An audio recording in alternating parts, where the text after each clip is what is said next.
Assalamualaikum warahmatullahi wabarakatuh. Shalom, Om Swastiastu, Namo Buddhaya, dan salam kebajikan untuk kita semua. Kami dari kelompok 10 ingin mempresentasikan hasil presentasi kami tentang materi hukum tata negara dengan saya sendiri, Alisha Dini Sabila, yang akan menjelaskan tentang ruang lingkup hukum tata negara. Saya Nazma Alia Nazira, saya akan menjelaskan tentang demokrasi Indonesia. Saya Hafizah Manafifah, saya akan menjelaskan tentang sumber-sumber hukum tata negara. Saya Muhammad Rafael, di sini saya akan menjelaskan tentang hak asasi manusia menurut ketatanegaraan. Saya sendiri di sini M. Lutfi akan menjelaskan tentang lembaga menurut Undang-Undang 1945. Saya Manaf Ramadan menjelaskan tentang asas-asas pemerintahan daerah. Saya Fajar Dwi Prasetyo, di sini saya ingin menjelaskan tentang Lembaga Independen Indonesia. Langsung saja kami memulai presentasi kami. Saya, Alisha Dini Sabila dengan NIM 2410 2112 20231 akan menjelaskan ruang lingkup hukum tata negara. Yang pertama, ruang lingkup kajian hukum tata negara. Yang pertama ada negara. Negara merupakan sebuah manifestasi dari ideologi, di mana bahwa negara ini merupakan organisasi-organisasi yang memaksa untuk menciptakan hak dan mengatur hak tersebut, di mana bahwa negara sendiri adalah konsep ideologi filosofis yang dilahirkan oleh kesepakatan politik dan diikat melalui kohesi ideologi, di mana bahwa negara ini adalah sebuah ide abstrak dalam sebuah pengaturan di mana ada hal yang mengatur dan ada yang diatur. Lalu yang kedua ada pemerintahan. Pemerintahan atau government adalah aktor atau institusi dalam sebuah pemerintahan dalam pelaksanaan dan tanggung jawab pemerintahan. Pemerintahan di sini merujuk pada institusi eksekutif, presiden dalam sistem presidensial, dan perdana menteri dalam sistem parlemen. Sedangkan konsep pemerintahan government atau administration merujuk pada kewenangan, tugas, dan fungsi yang dilaksanakan oleh pemerintahan. Pemerintahan merujuk pada suatu sistem yang mengatur hubungan antara pemerintahan atau eksekutif dan badan perwakilan rakyat atau parlemen. Lalu, apa sih definisi dari hukum tata negara sendiri? Jadi, hukum tata negara menurut Van Vollenhoven menyebutkan bahwa hukum tata negara ini adalah menjelaskan tentang negara dalam keadaan tidak bergerak, statis, atau diam. Jadi, mereka ini tidak tanpa mengelaborasikan administrasi dalam penyelenggaraan pemerintahan. Lebih spesifik lagi, Scholten menyebutkan bahwa hukum tata negara ini adalah hukum yang mengatur tentang organisasi negara, hubungan, hak dan kewajiban, serta tugas-tugasnya. Selain itu, Logeman juga menyebutkan aspek konkret dalam hukum tata negara. Yang pertama adalah jabatan. Menurut Logeman bahwa hukum tata negara ini adalah hukum yang mengatur tentang jabatan-jabatan dalam menyelenggarakan suatu penyelenggara pemerintahan. Menurut Van Apeldoorn menyebutkan bahwa hukum tata negara adalah hukum yang mengatur tentang kekuasaan dan batas-batas pemerintahan. Jadi dapat kita simpulkan bahwa definisi dari hukum tata negara ini adalah mengatur tentang kekuasaan-kekuasaan pemerintahan serta batasan dari kekuasaan tersebut agar setiap tindak tanduk pemerintahan ini tetap terus berjangkar dalam sistem hukum yang ada di Indonesia. Lalu yang kedua, apa sih hubungan dari hukum tata negara ini dengan hukum administrasi negara? Sesuai dengan pendapat Van Vollenhoven menyebutkan bahwa hukum tata negara ini adalah hukum yang menjelaskan tentang keadaan dalam tidak bergerak, statis, dan diam. Sedangkan hukum administrasi negara ini adalah kajiannya dalam keadaan bergerak. Artinya, jika kita korelasikan dengan hukum tata negara, bahwa hukum administrasi negara ini dia menjelaskan tentang penyelenggaraan dalam pemerintahan tersebut, mengatur dalam tugas, wewenang, fungsi dalam pemerintahan tersebut. Lalu, apa sih hubungan dari hukum tata negara dengan ilmu negara ini? Jadi apa sih hubungan antara hukum tata negara dan ilmu negara? Jadi, kajian hukum tata negara ini bersifat konkret namun terbatas. Di sisi lain, ilmu negara itu hanya mengkaji hal-hal yang berkaitan dengan secara umum atau secara universal atau secara menyeluruh. Para ahli menyelidiki dan menyusun pengertian negara secara universal dan abstrak ketika melakukan kajian ilmu negara. Dengan demikian, dapat ditarik kesimpulan bahwa mereka yang ingin mempelajari hukum tata negara ini harus memahami ilmu negara, karena tanpa ilmu negara mereka itu tidak mampu akan mengkaji hukum tata negara sendiri. Ilmu negara itu dapat dikatakan sebagai landasan atau dasar teoritis untuk mempelajari hukum tata negara ini. Tanpa pemahaman, hakikat, bentuk, asal mula negara dalam pengertian universalnya, orang-orang akan kesulitan untuk memahami hukum tata negara. Ilmu tersebut akan membantu mereka memahami pengertian pokok, asas-asas pokok tentang negara secara umum. Jadi ilmu negara ini mampu memberi dasar teori bagi hukum tata negara yang sifatnya positif. Lalu hukum tata negara ini dapat dikatakan sebagai penyelarasan atau penerapan nyata dari teori-teori yang dipelajari oleh ilmu negara, sehingga dapat disimpulkan bahwa hukum tata negara ini adalah sebuah ilmu pengetahuan praktis dan ilmu negara adalah sebuah ilmu pengetahuan murni. Bahwa ilmu praktis ini adalah hukum tata negara mempelajari hal-hal yang berupa diselidiki, dikumpulkan, dan disediakan oleh ilmu negara. Dan ilmu negara ini sebagai ilmu pengetahuan murni yang mengkaji terhadap dasar-dasar teori yang ada di dalam ilmu negara. Lalu dengan penjelasan di atas bahwa hubungan ilmu negara dan hubungan tata negara ini saling mempengaruhi dan saling menjelaskan bahwa ilmu negara merupakan landasan teoritis bagi hukum tata negara. Di sisi lain, hukum tata negara merupakan penerapan dari teori-teori yang dikaji dalam ilmu negara. Untuk bisa mempelajari hukum tata negara secara ilmiah, seseorang perlu mempelajari asas-asas pokok dan pengertian pokok negara terlebih dahulu, sehingga ilmu negara adalah dasar dalam mempelajari hukum tata negara. Lalu apa sih hubungan dari hukum tata negara dan ilmu politik ini? Jika kita lihat bahwa hukum tata negara ini lebih beraspek terhadap kerangka dan yuridis, sedangkan ilmu politik lebih beraspek terhadap sosiologis, di mana bahwa jika kita korelasikan ilmu politik ini, dia memiliki dinamika atau interaksi dalam adanya pemerintahan. Nah, dalam dinamika yang ada dalam pemerintahan ini perlu adanya kerangka tata hukum untuk mengatur dalam pemerintahan agar tidak sewenang-wenang. Dalam praktiknya, seorang politikus tidak selalu mempergunakan saluran-saluran hukum untuk mencapai tujuan, sehingga bidang politik ini lebih luas daripada bidang hukum. Hukum tata negara mempelajari peraturan-peraturan hukum yang mengatur organisasi kekuasaan negara, sedangkan ilmu politik ini mempelajari kekuasaan dilihat dari aspek perilaku kekuasaan dari pemerintah itu sendiri atau sosiologis dalam masyarakat. Jadi setiap undang-undang merupakan hasil dari proses politik atau keputusan politik, karena setiap undang-undang pada hakikatnya disusun dan dibentuk oleh lembaga-lembaga politik. Sedangkan hukum tata negara melihat undang-undang adalah produk hukum yang dibentuk oleh alat-alat perlengkapan negara yang diberi wewenang melalui prosedur dan tata cara yang sudah ditetapkan oleh hukum tata negara. Hubungan kedekatan antara ilmu hukum dan ilmu politik melahirkan bidang kajian baru, yaitu politik hukum. Politik hukum membahas bagaimana sebuah undang-undang disusun dan disahkan melalui proses politik, sehingga sebuah undang-undang tidak hanya merupakan produk hukum tetapi juga produk politik.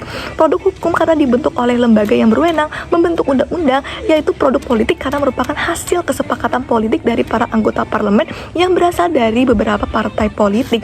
Jadi dapat kita simpulkan bahwa korelasi dari hubungan antara ilmu politik dan hukum tata negara ini adalah bahwa setiap dinamika-dinamika yang ada di dalam pemerintahan, setiap perilaku-perilaku yang ada di dalam pemerintahan ini perlu dibuat tata negara, kerangka atau dasar hukum agar pemerintahan ini tidak sewenang-wenang gitu untuk melakukan tugas, jabatan, dan fungsinya. Sekian dari saya. Wassalamualaikum warahmatullahi wabarakatuh. Baik, di sini saya akan menjelaskan sumber-sumber hukum tata negara. Apa itu sumber hukum? Pada hakikatnya yang dimaksud dengan sumber hukum adalah tempat kita dapat menemukan atau menggali hukum.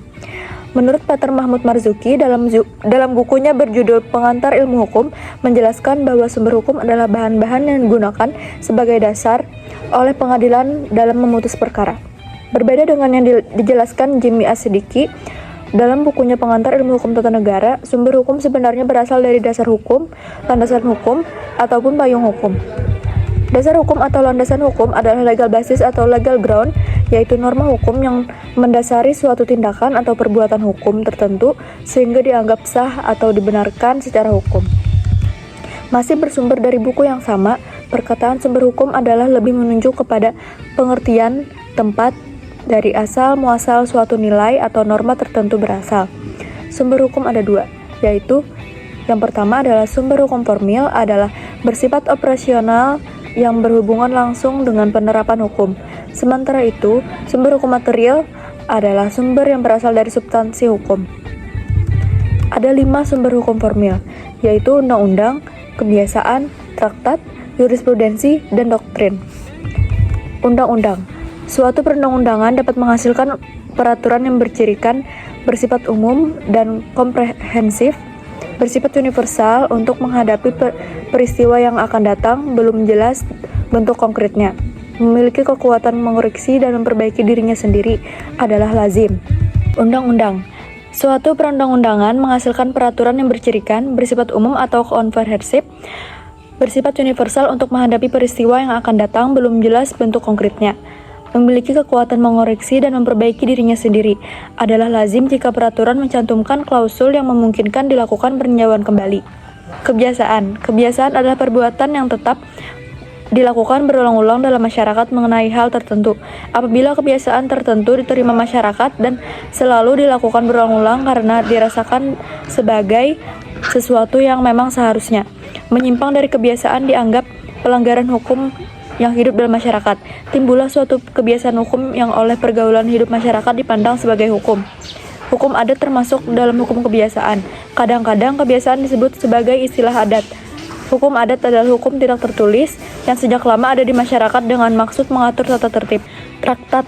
Traktat adalah perjanjian yang diadakan oleh dua negara atau lebih. Bila diadakannya dua negara saja, dinamakan perjanjian bilateral. Sedangkan bila diadakan lebih dari dua negara, dinamakan perjanjian multilateral.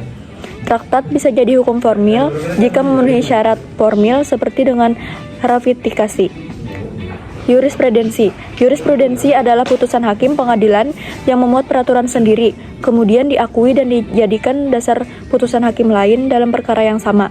Apabila kemudian putusan pertama itu mendapat perhatian dari masyarakat, maka lama-kelamaan jadi sumber yang memuat kaidah yang oleh umum diterima sebagai hukum. Doktrin. Doktrin adalah ahli-ahli hukum ternama yang mempunyai pengaruh dalam pengambilan putusan pengadilan. Dalam pertimbangan hukum, putusan pengadilan, seringkali hakim menjadikan pendapat ahli-ahli yang terkenal sebagai alasan putusannya, yaitu dengan mengutip pendapat-pendapat para ahli tersebut. Hukum formil berkaitan dengan prosedur dan tata cara dalam menerapkan hukum, sedangkan hukum material adalah substansi dari hukum itu tersendiri. Hierarki adalah urutan, tingkatan, atau jenjang jabatan, atau organisasi yang memiliki tingkat wewenang dari paling bawah sampai paling atas. Yang pertama adalah Undang-Undang Dasar Negara Republik Indonesia tahun 1945. Yang kedua, Ketetapan Majelis Permusyawaratan Rakyat atau TAP MPR. Yang ketiga, Undang-Undang atau Peraturan Pemerintah pengganti Undang-Undang Perpu. Yang keempat, Peraturan Pemerintah atau PP. Yang kelima, Peraturan Presiden atau Perpres. Yang keenam, Peraturan Daerah Provinsi atau Perda Provinsi. Yang ketujuh, Peraturan Daerah Kabupaten Kota atau Perda Kabupaten atau Kota. Sekian dari saya, terima kasih. Assalamualaikum warahmatullahi wabarakatuh. Di sini saya Muhammad bin Rafael. Di sini saya akan menjelaskan tentang apa itu hak asasi manusia menurut hukum tata negara. Tapi sebelum lanjut ke tentang hukum tata negara, saya akan menjelaskan apa sih itu HAM. Kalau kita mendengar HAM, pasti kita mendengar tentang kebebasan berpendapat atau kebebasan melakukan hidup, kebebasan dari rasa takut dan segala macamnya. Tapi saya akan menjelaskan secara lebih detail lagi ya. Hak asasi manusia atau HAM adalah prinsip dasar yang menjadi landasan moral dalam bergaul atau berhubungan dengan sesama manusia. HAM ini dianggap universal, berlaku di mana saja, untuk siapa saja, serta dapat diambil oleh siapapun. Jadi berlaku untuk siapapun yang ada hidup di dunia ini, mau maupun negara di mana aja. HAM ini bakal tetap tidak bisa direnggut oleh siapapun. HAM mencakup hak-hak yang melekat pada kodrat manusia, seperti hak atas kehidupan, kebebasan, dan kesetaraan. Hukum tata negara memiliki peran penting dalam melindungi HAM. Hukum tata negara adalah sistem hukum yang mengatur hubungan antar negara dan warganya, serta antara warga negara satu sama lain. Dalam konteks ini, hukum tata negara berperan dalam menjamin bahwa hak asasi manusia dihormati dan dilindungi. Hukum tata negara mencakup mekanisme dalam institusi yang diperlukan untuk melindungi HAM, seperti pengadilan, lembaga penegak hukum, dan lembaga-lembaga yang bertugas melindungi hak asasi manusia. Jadi secara gampangnya, hukum tata negara itu ada tugasnya untuk melindungi HAM ini ya, dalam terkait soal HAM. Jadi dengan cara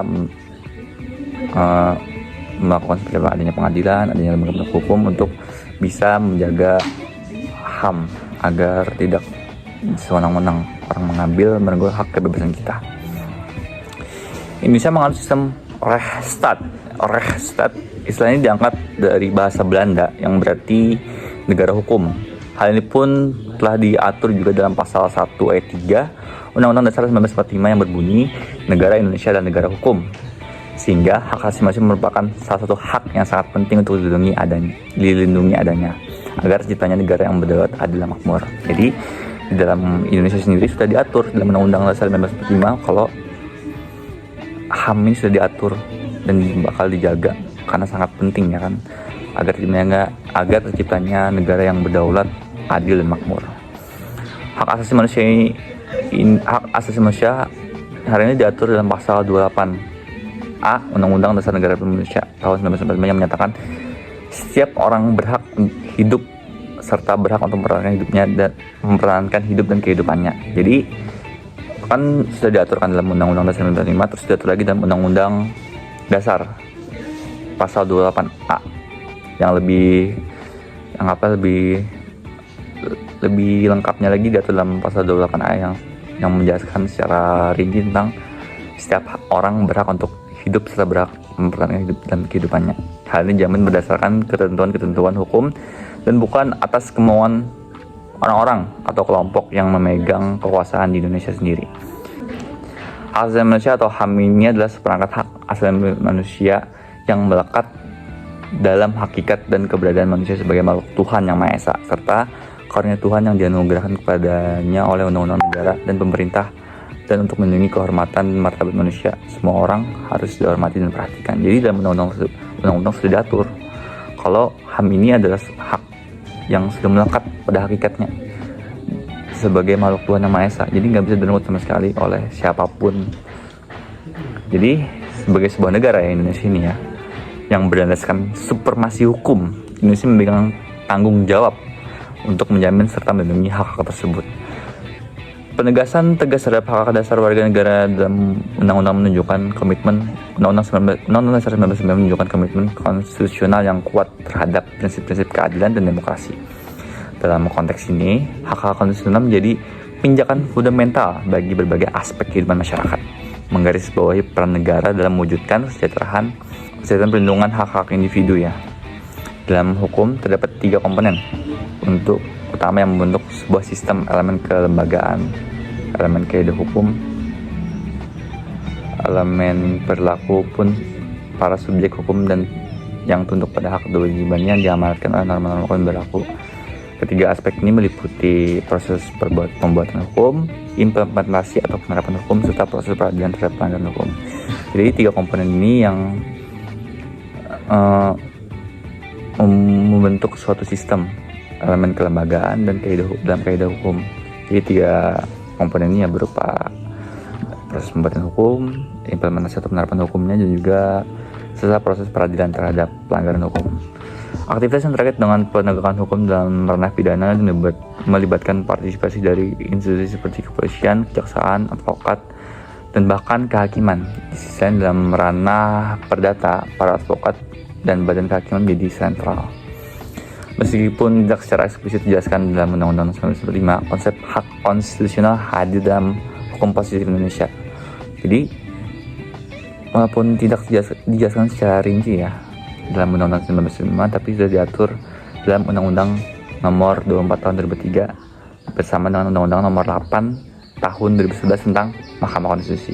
Definisi hak konstitusional dalam konteks ini menunjuk pada hak-hak yang diatur dalam Undang-Undang 1945, menegaskan pentingnya konstitusi sebagai landasan hukum yang mengatur hak-hak fundamental warga negara. Hak konstitusional harus diakui dan dihormati oleh semua cabang kekuasaan negara, termasuk legislatif, eksekutif, dan yudikatif.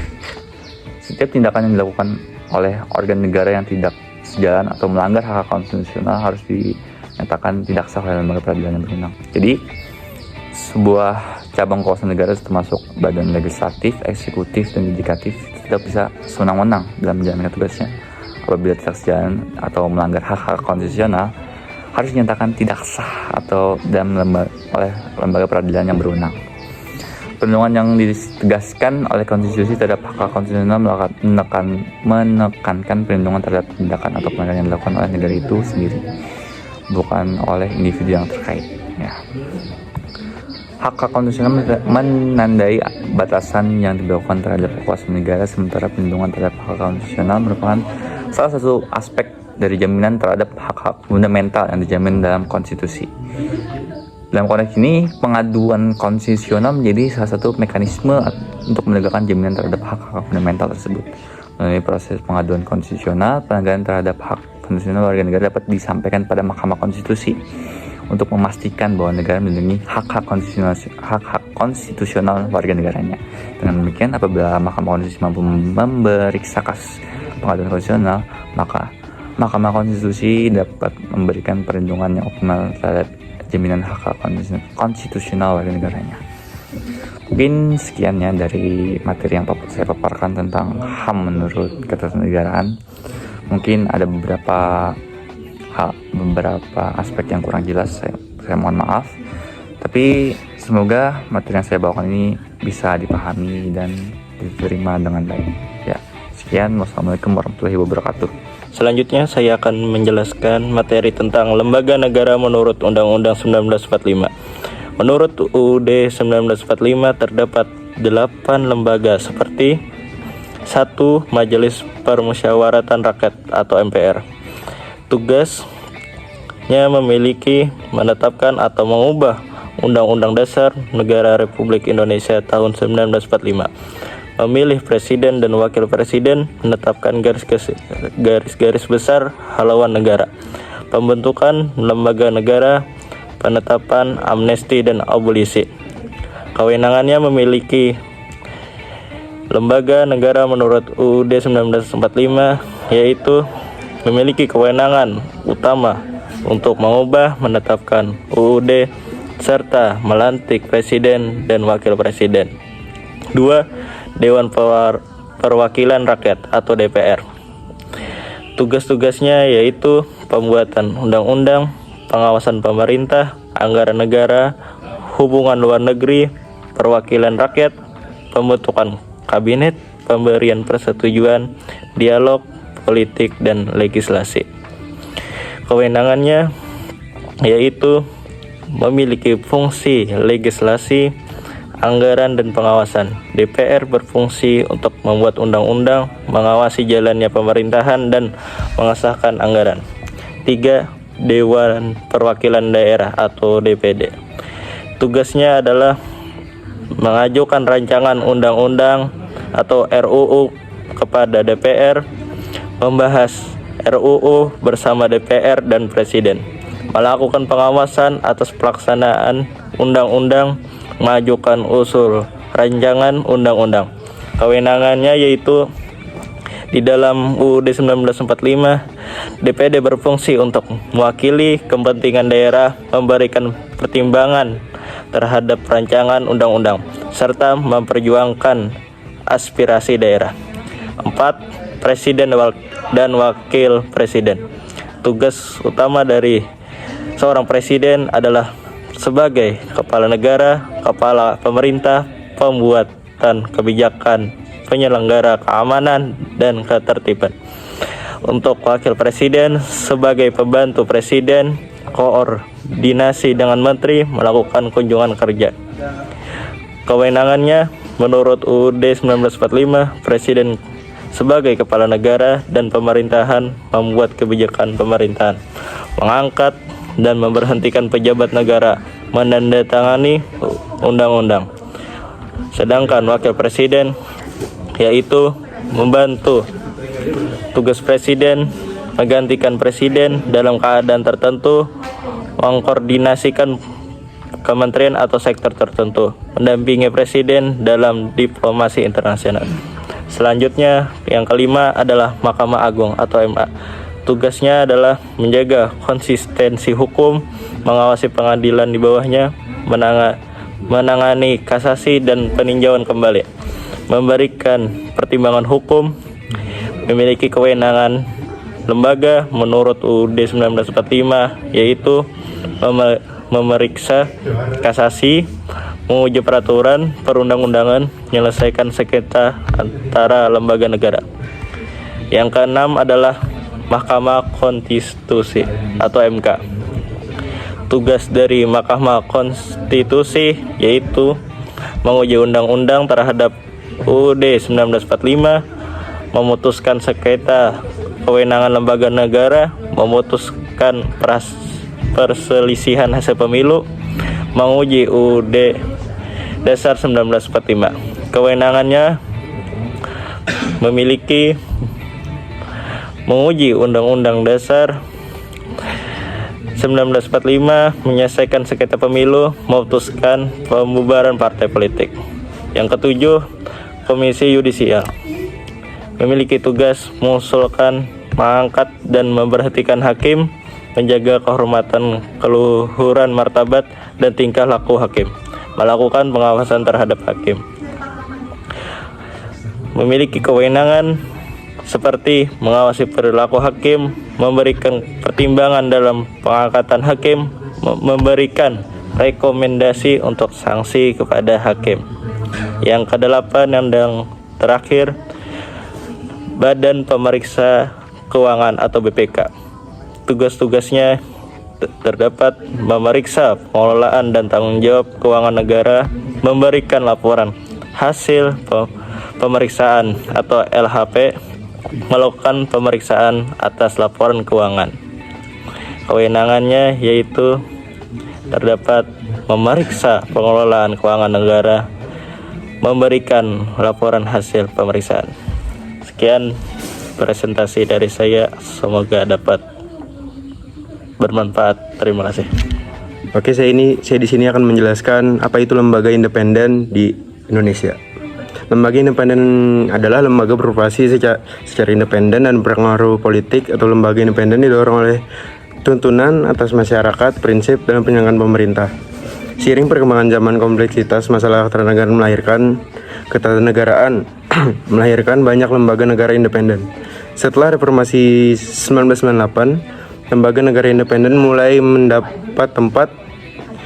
Undang-Undang 1945 hasil amandemen memberi pengakuan atas lembaga negara independen, diantaranya Komisi Yudisial dan Komisi Pemilihan Umum, diantaranya Komisi Yudisial dan Komisi Pemilihan Umum. Umumnya lembaga negara independen hadir karena kinerja lembaga yang tidak dianggap memuaskan. Namun pertumbuhan lembaga negara independen yang tidak terkendali menemukan masalah baru seperti tumbang tindih kewenangan dan membebani anggaran negara. Lembaga negara independen lahir tanpa cetak biru yang jelas. Tidak ada konsep ketatanegaraan yang komprehensif tentang apa yang bagaimana lembaga negara independen.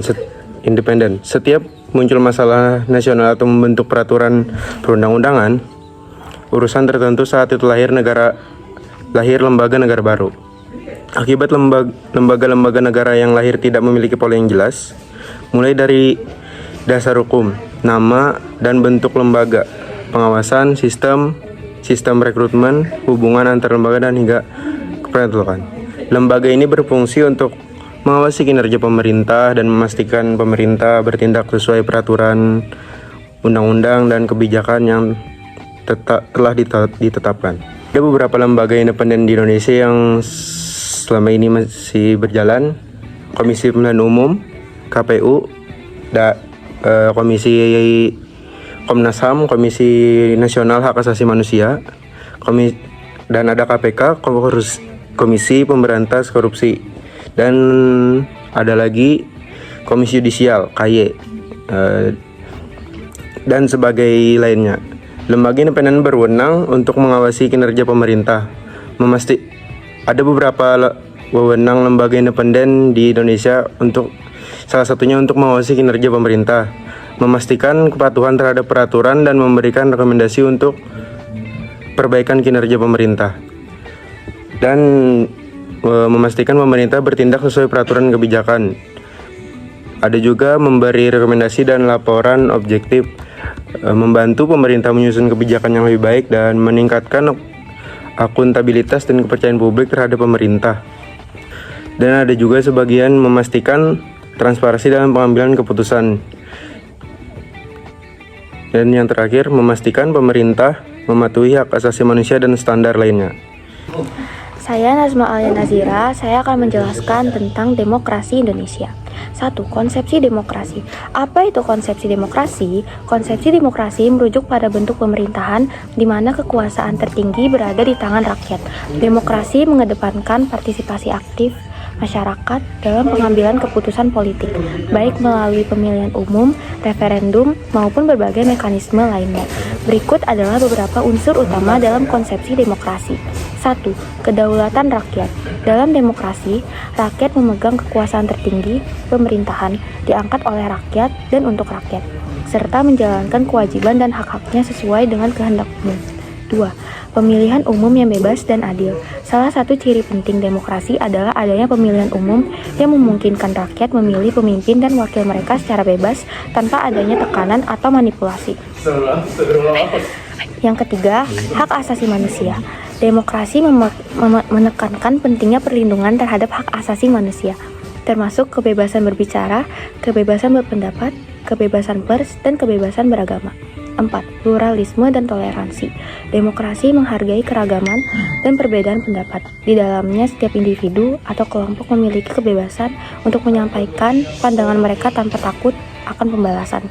5. Keadilan sosial. Demokrasi seringkali dikaitkan dengan upaya menciptakan keadilan sosial di mana setiap warga negara memiliki kesempatan yang sama dalam berbagai aspek kehidupan, termasuk ekonomi, pendidikan, dan akses terhadap layanan publik. Keenam, pemisahan kekuasaan. Untuk menghindari penyalahgunaan kekuasaan, demokrasi biasanya mengedepankan prinsip pemisahan kekuasaan antara eksekutif, legislatif, dan yudikatif. Yang ketujuh, pertanggungjawaban dan transparansi. Pemerintah dalam sistem demokrasi harus dapat mempertanggungjawabkan kebijakan dan tindakannya kepada rakyat, serta beroperasi dengan transportasi agar masyarakat dapat mengawasi dan menilai kinerjanya. Secara keseluruhan, demokrasi bertujuan untuk menciptakan sistem pemerintahan yang inklusif, di mana setiap individu dapat berpartisipasi secara aktif dan memiliki hak yang setara dalam menentukan arah kebijakan negara. B. Sistem dan praktik demokrasi di Indonesia. Sistem dan praktik demokrasi di Indonesia berkembang sejak negara ini merdeka pada tahun 1945 sebagai negara dengan populasi terbesar keempat di dunia. Indonesia mengimplementasikan sistem demokrasi yang terus berkembang seiring dengan perubahan konstitusi dan dinamika politik dalam sejarahnya. Berikut adalah gambaran umum mengenai sistem dan praktik demokrasi di Indonesia. 1. Sistem pemerintahan Indonesia. Indonesia menganut sistem pemerintahan republik dengan demokrasi Pancasila sebagai ideologi negara. Demokrasi di Indonesia dijalankan dalam kerangka sistem pemerintahan presidensial di mana presiden adalah kepala negara sekaligus kepala pemerintahan yang dipilih secara langsung oleh rakyat melalui pemilihan umum, dan Dewan Perwakilan Rakyat DPR sebagai badan legislatif yang terdiri dari anggota yang dipilih langsung oleh rakyat.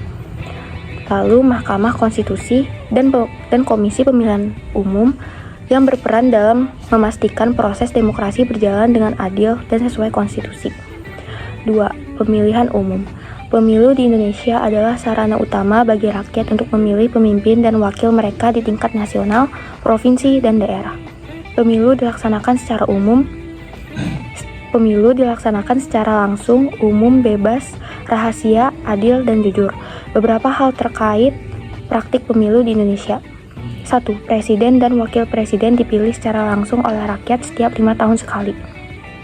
Anggota DPR, DPRD, serta DPRD provinsi juga dipilih oleh rakyat melalui pemilihan legislatif yang diadakan setiap 5 tahun.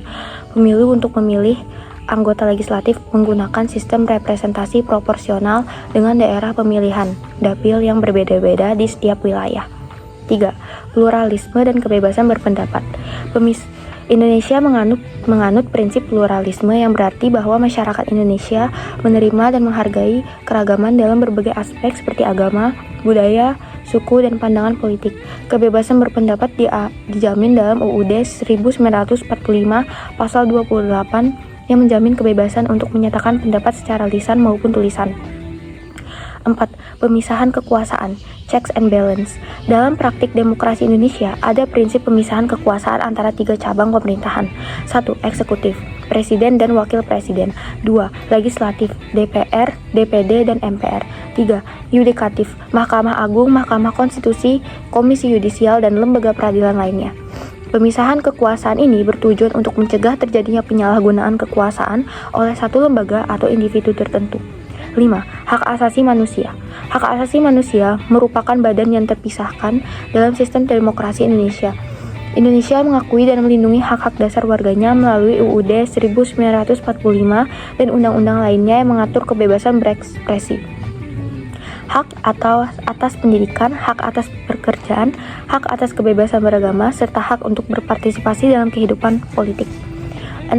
Partisipasi politik dan masyarakat sipil. Praktik demokrasi di Indonesia juga ditandai oleh tingginya partisipasi politik masyarakat dalam berbagai bentuk, seperti 1. Pemilu, di mana rakyat memilih langsung pejabat publik mereka. 2. Organisasi masyarakat sipil, yang meliputi berbagai kelompok, LSM, media massa, dan organisasi kemasyarakatan yang berfungsi mengawasi jalannya pemerintahan dan menyuarakan aspirasi rakyat. 3. Protes dan aksi demonstrasi. Rakyat Indonesia cukup aktif dalam menyuarakan pendapat melalui demonstrasi atau protes terhadap kebijakan pemerintah yang dianggap tidak sesuai dengan kepentingan publik. 7. Tantangan demokrasi di Indonesia. Meskipun di Indonesia telah menjalankan sistem demokrasi dengan baik dalam banyak hal, ada beberapa tantangan yang perlu diatasi. Di antaranya, 1. Politik uang. Masih terdapat praktik politik uang atau korupsi dalam pemilu yang dapat mengganggu integritas demokrasi. 2. Keterbatasan akses informasi. Meskipun kebebasan pers dijamin, tantangan terkait keberagaman informasi dan peran media dalam menyampaikan berita yang akurat serta bebas dari kepentingan politik masih ada. 3. Radikalisasi dan intoleransi. Dalam masyarakat yang plural, tontonan terhadap toleransi antar kelompok agama dan suku masih menjadi isu yang perlu diatasi agar demokrasi tetap berjalan dengan harmonis. 4. Polarisasi politik. Ketegangan politik dan polarisasi antar partai politik atau kelompok masyarakat dapat memengaruhi kestabilan demokrasi.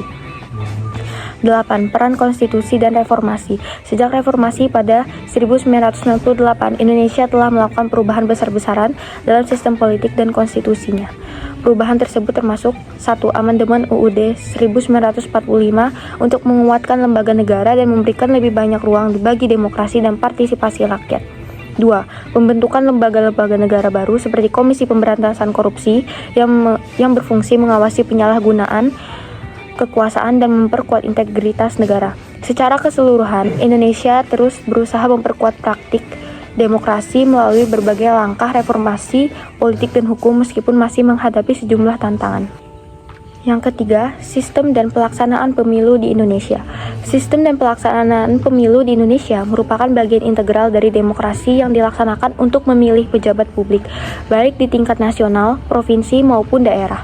Pemilu di Indonesia diatur oleh konstitusi dan sejumlah peraturan perundang-undangan yang mengatur tentang prosedur dan mekanisme pemilihan berikut.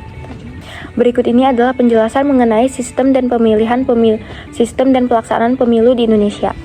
1. Sistem pemilu di Indonesia. Indonesia menganut sistem pemilu yang demokratis dengan prinsip langsung, umum, bebas, rahasia, adil, dan jujur. Sistem pemilu ini bertujuan untuk memastikan bahwa setiap warga negara memiliki hak yang sama untuk memilih dan dipilih dalam pemilihan umum.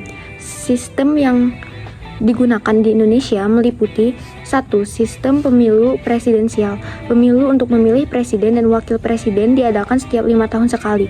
Presiden dipilih langsung oleh rakyat melalui pemungutan suara terbuka. 2. Sistem pemilu legislatif.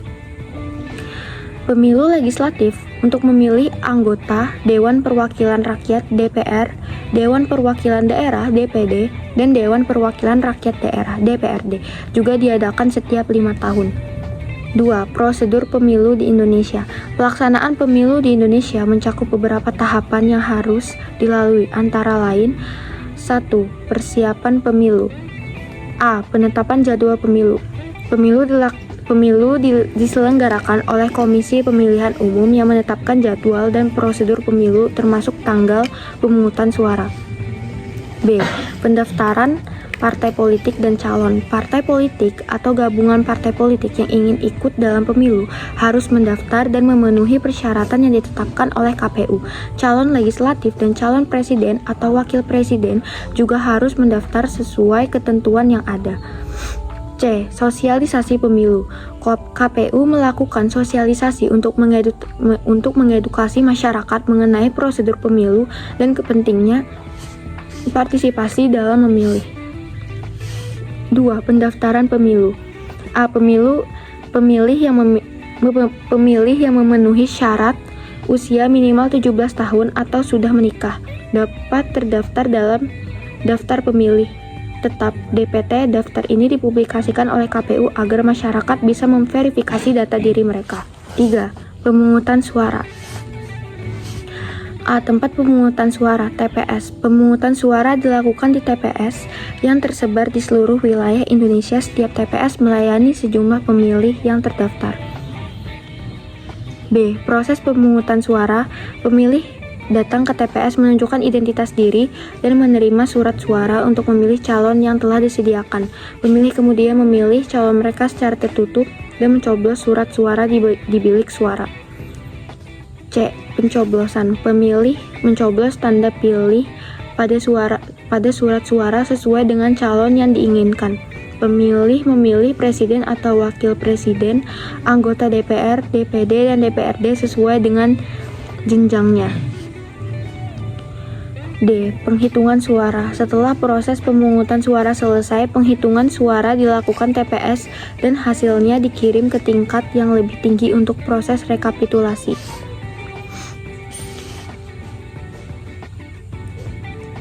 4. Rekapitulasi dan pemungutan hasil pemilu. A. Rekapitulasi suara. Setelah penghitungan suara di TPS, hasil tersebut akan direkapitulasi pada tingkat desa, kecamatan, kabupaten, kota, provinsi, dan akhirnya di tingkat nasional. KPU melakukan rekapitulasi hasil pemilu dan memastikan proses pemilu berjalan dengan adil dan transparan. B. Pengumuman hasil pemilu. KPU mengumumkan hasil pemilu secara resmi setelah proses rekapitulasi selesai. Untuk pemilu presiden, hasilnya ditetapkan oleh KPU setelah melalui penghitungan suara yang cermat dan transparan. Selanjutnya ada asas-asas pemerintahan daerah. Asas pemerintahan daerah terbagi menjadi 3, yaitu yang pertama ada asas desentralisasi, yang kedua ada asas dekonsentrasi, yang ketiga ada asas tugas pembantuan. Asas desentralisasi adalah penyerahan urusan pemerintahan oleh pemerintah pusat kepada daerah otonom. Dalam asas ini, yaitu asas desentralisasi, pemerintah daerah memiliki kewenangan untuk mengatur dan mengurus daerahnya secara mandiri. Desentralisasi bertujuan meningkatkan efisiensi pelayanan publik dan mendorong partisipasi masyarakat dalam proses pengambilan keputusan. Melalui asas ini, pemerintah daerah memiliki kebebasan yang lebih luas dalam merancang kebijakan yang sesuai dengan kebutuhan lokal sehingga tercipta pemerintahan yang lebih responsif dan adaptif. Contohnya, penetapan peraturan daerah atau Perda dan pengenaan pajak daerah. Yang kedua, ada asas dekonsentrasi. Asas dekonsentrasi adalah pelimpahan wewenang dari pemerintah pusat kepada instansi pemerintah pusat di daerah. Instansi daerah tersebut tetap bertanggung jawab kepada pemerintah pusat, namun memiliki keleluasaan lebih dalam mengambil keputusan terkait wilayahnya. Tujuan utama dari asas ini adalah mempercepat proses pengambilan keputusan di daerah tanpa harus melalui mekanisme yang terlalu panjang di tingkat pusat. Dengan demikian, proses administrasi pemerintahan dapat berjalan lebih efektif dan efisien.